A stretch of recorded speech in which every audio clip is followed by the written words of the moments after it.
So that's what I'm trying to tell you. Slavery exists. And if you don't want to call it slavery, you can call it indentured servitude. My great whatever came to this country. I'm from Irish background. And these people came to our country called the English, and they took over our country, as they took over countries like India and many other places. And they told us we could live in the barn. But they were taken over. That was a way that, they paid off some debts in England by giving them soldiers, land in Ireland. And one of the parts of the deal was that you couldn't you couldn't speak the native language anymore. Now, you hear it called Ireland, but it's not really called Ireland. Ire is a kind of anger, isn't it? Ire. Its real name is air. I come from the place of air, not ire. Okay? And on my grandmother's side, I come from a long line of teachers and scholars, and priests, and nuns, and monks, and so on and so forth. So, I'm just a continuity, So, but we were forbidden to teach in our own language, because if you take a person's language away, I remember once I was in India, and in the days before, airports had all the security and so on and so forth, the plane that was coming in over the Himalayas was late. I was in Patna, and the plane was coming from Nepal, and we were going to go to Delhi. So I was hanging out by the side of the runway drinking tea with this guy, and the guy said to me, he said, isn't it weird?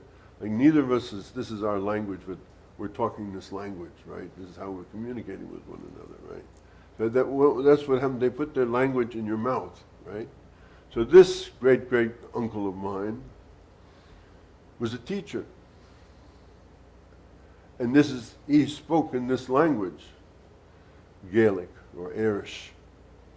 And they told him, you can't do that. And so first time they just, they give him a slap on the wrist. And next time they put him in jail for 6 months. And then they sold him into slavery in Jamaica as a keeper of notes, a clerk. And then he was sold again to a guy in Boston. He didn't know that there were white slaves in America, but there were white slaves in America as well. So he wound up being a slave in Boston. So you see, I have a real interest in this subject at a certain level. So if you understand that, and you understand what faces a young child, I don't know how many of you all are parents, who have children going towards college level and everything like that, but this is what they're facing. A life where they're not going to have time to smell the roses, or see the beautiful birds, or experience life like that. They're in for a life of unremitting 9-to-5 toil their whole life. And in this country, they're lucky if they get 2 weeks vacation. Europeans gave people 4 weeks vacation, but look at what they're facing now. So they're paying the price for that. Because the Japanese give 10 days vacation. And I don't know what the Chinese give, but not much. So this is what people all over the world, I'm not talking again about the people living under the gun and the people living under occupation, but people living more or less like this. This is what they're facing. That's what life looks like. Whether you're in the middle of the thing, like my doctor says to me, now I try and live at the poverty line because I don't want to pay taxes. So I'm talking with my doctor, and he said, and he's making like 6 figures a year. He's a doctor, that's what he's making. And it's just fine with me. I don't have any problem with that. So he said, but really there's not much difference between you and me. In terms ultimately. because I have to show up at this office every day. I got to do this in order to support my wife, in order to support my kids, in order to support this life and everything like that. That's what his life is. And he takes a little bit of time here, a little bit of time here, a little bit of time there. Because I've been going to him for 10, 12 years now. He's a medical acupuncturist. And so I've seen his life over a long period of time. That's what he does. And what does he love to do? He loves to dig up the potatoes he grows. He loves to see the tomatoes he grows. He brings me in, we got good tomatoes in Virginia, and he brings in these tomatoes, you know. So this is what turns him on, really. And he goes with his wife a couple of times a year to New York, and they see a play or something like that. They have a weekend. That's it. But every day, he calls it the Dr. David Groupman show, right? You know, because he has all these patients, and he has to be the doctor, you know. How are we today, you know? Step back in here, please, you know. He's on the stage all the time. So there's not a big difference between those people who are making in that category or the people who are living in the other category. I mean, there is in terms of what you can buy, but basically it's the same thing. A whole life spent working. And nobody thinks that that's weird. That's the way it is. Now, of course, for those people, there's some things that are thrown in, like cars and TVs and mini mansions and vacations and maybe this and that and something else. But like what I say, it's the same. And you can add a few more things. We call this simulations and stimulations. You know, simulations and stimulations, that's what you get. But it's the same. And even when we talk about, for the average Muslim who's living in that particular world, like remember we were talking yesterday about the hell, you know, about people who are nominally, they're Jewish or they're Christian or they're Muslim. It's like George Bush telling you, I'm a Christian. Yeah, right. I mean, but there's people who tell you they're a Muslim, and you do the same double take because you know how the Prophet ﷺ lived, and you know how they lived. You know how George Bush lives, you know how Jesus lived. You know, there's kind of a difference between, you know, but nominally, this is people who are living in the Hale. And that is, by the way, is certainly far better than the people who deny it altogether. It's, like we said the other day, it's one step up.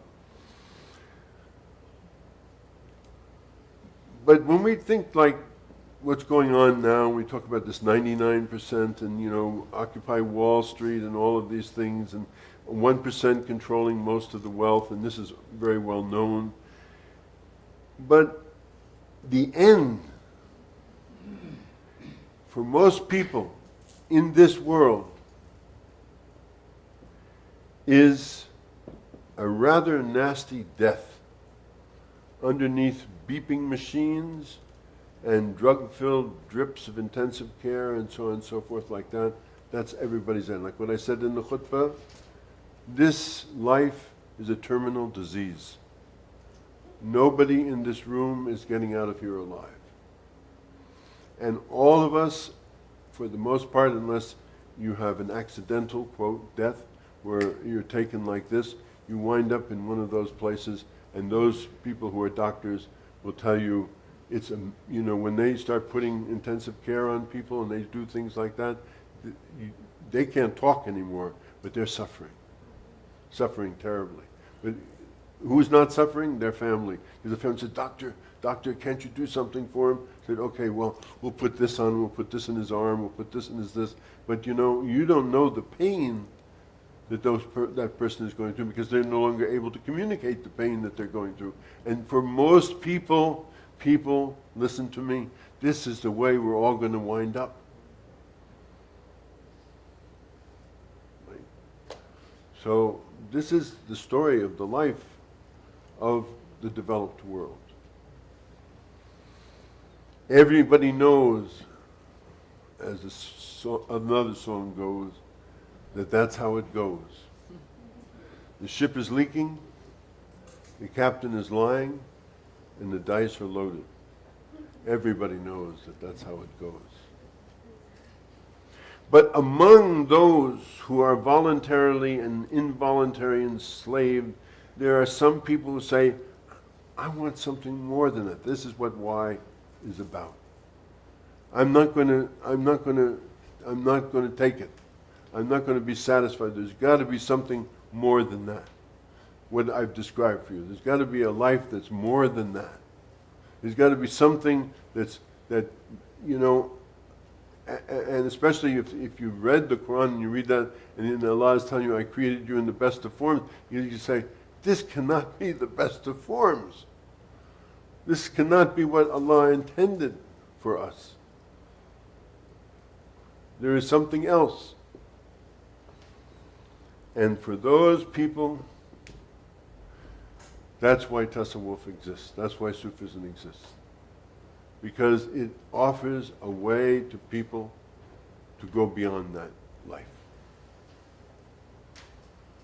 And that's what I'm trying to speak about, trying to communicate to you. And I tried, maybe a little bit too graphic, and I hope I didn't scare you and, make you, feel depressed or something like that. But I want you to understand, the situation that we're all facing. It's not that I'm not facing it. We're all facing the same situation, by and large. All of us who have enough food, enough clothes, enough so on and so forth. This is what we're facing. Now, Sheikh Muhammad Jamal, in his book Music of the Soul, great book, writes, quoting in part Sidna Ali alayhi salam, saying, he sent me some of his fragrance, his water, for that reason, so that you could be from him and return to him. You're not just a part, because there's no part, there's no numbers. As my beloved Ali alayhi salam said, do not think you're a small star when you contain the whole universe inside of you. You contain everything inside, this holy essence, the fragrance from this water. But where is the water? He put this water inside of a glass, which carries the real color of what the water carries. So you cannot say there's a separation between the glass and the water. And so for this reason, Allah wants you to be very careful with this glass. Because if you break this glass, meaning this relationship, you lose the essence of this deep, secret water. And without this water, you cannot understand and you cannot live for a moment, because there would be no meaning to your life. You found him. Say, be careful, people. Be careful with that relationship, that sacred relationship that exists with the Shaykh. Be careful. Because it's the only thing that stands between you and that. You must absolutely come to know that the dunya in the end and the beginning is never really going to give you anything that is really real. Never. That this dunya is about either what I said, stimulation or simulation. And that the stimulation never lasts, and the simulation is just that, a worn out metaphor. You must know that if you are a teacher, you are an accountant, you are a lawyer, you are a doctor, you are whatever you are, you're a desk jockey, a pencil sharpener, a gopher, a Gal Friday, a dispensable. What do I mean by dispensable? I'm talking to this woman, a Muslim woman in the masjid where I'm a khatib, and she's telling me, I worked for this company for 29 years. 29 years. And I came in last week and I found a pink slip on my desk. It told me, clean out your desk and please leave within 1 hour. 29 years, folks. They didn't want to pay her pension. Right? They wouldn't go that 30 years. That's what goes on. That's how people are treated. There's no loyalty. Nothing like that. That's what we call a dispensable person. throw them away like a piece of toilet paper or an old tissue. Just toss it away. And even if you're Bill Gates or Muammar Gaddafi or Sarkozy or Merkel or Medvedev or Putin or Bush or Obama or Osama or Steve Jobs, Kim Il-sung, Queen of England, Duke of Earl, whatever you are, you know what de Gaulle said? He said, graveyards are filled with indispensable people. Funny, huh? Graveyards are filled with indispensable people. Don't think you're indispensable. They'll find somebody else and plug them in and do your job. Okay? You must know that if you are occupying Wall Street, or you're fighting in Benghazi, or you're protesting in Sana'a, or living under the gun in Gaza or Kashmir, or starving in Somalia, or plain homeless in Wichita, it's the same. No matter where you are, no matter who you are, no matter who you think you are, any of these things, you will know that you are nothing, and that where you may have been or where you've gotten to is in reality nowhere in the fact or the reality of beginning to be found, that person who's in the river. I would tell you something about myself. Some 40 years ago, I was living on charity, or basically charity. I was living on a ranch in Arizona, and my job was exercising a horse for a rich man, because he was too busy running. He had a big publishing empire, and you know, horses, you know, you got to exercise them. And where I was living way up in the mountains, and it was really cold in the winter and everything like that. And so he would give me this job, you know. I'd come down there, it's warm in Arizona, you know, and all I had to do was take the horse out for a run every day. And I had a place to live, and a place to sleep, and food to eat. That was my job. And I wasn't involved in any kind of graft. I wasn't involved in corruption. I wasn't involved in stealing or cheating or scamming. I lived a clean life. I was a strict vegetarian. I didn't drink. I didn't use any drugs. I meditated daily. I read uplifting books. And in general, I tried to be a good guy. But I wasn't getting anywhere. Just riding that horse up and down a dry riverbed every day, you know. It was nice, but I wasn't getting anywhere.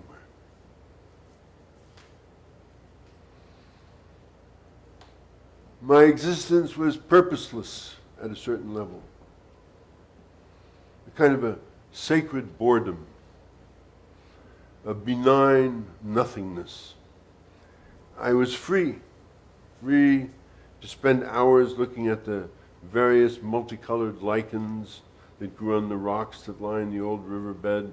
I would compare different forms of saguaros, especially the ones that had bird nests in them. I became expert in knowing about these things, and all the flora and the fauna. And the sky was blue every day. The sun came up, and the sun went down. The stars came out, and but I did nothing but exercise a horse. And after a while, I stopped reading. And for a while, I kept on meditating, but after a while, well, it's all meditation, so why meditate, you know? So one day, I took off on my horse, her name was Babe, and went way up the river where there was still a flowing spring. Phoenix was like 60 miles away from this place, and it sucked all the water out of everything everywhere, so the river, the Hasayampa, was by and large dry, with the exception of a few seeps. And it was a long ride, and even though it was winter in Arizona, I was hot, and when I reached this spring that was way up at the end, I hobbled the horse so she would not go too far. By the way, you know, they say, trust in Allah and tie your camel's leg. Well, they mistranslated it. It's, the hadith is, Ago wa tawakkul, you know. Tie your camel's leg and trust in Allah. Right? They try to fool you, you know, you trust in Allah and then tie.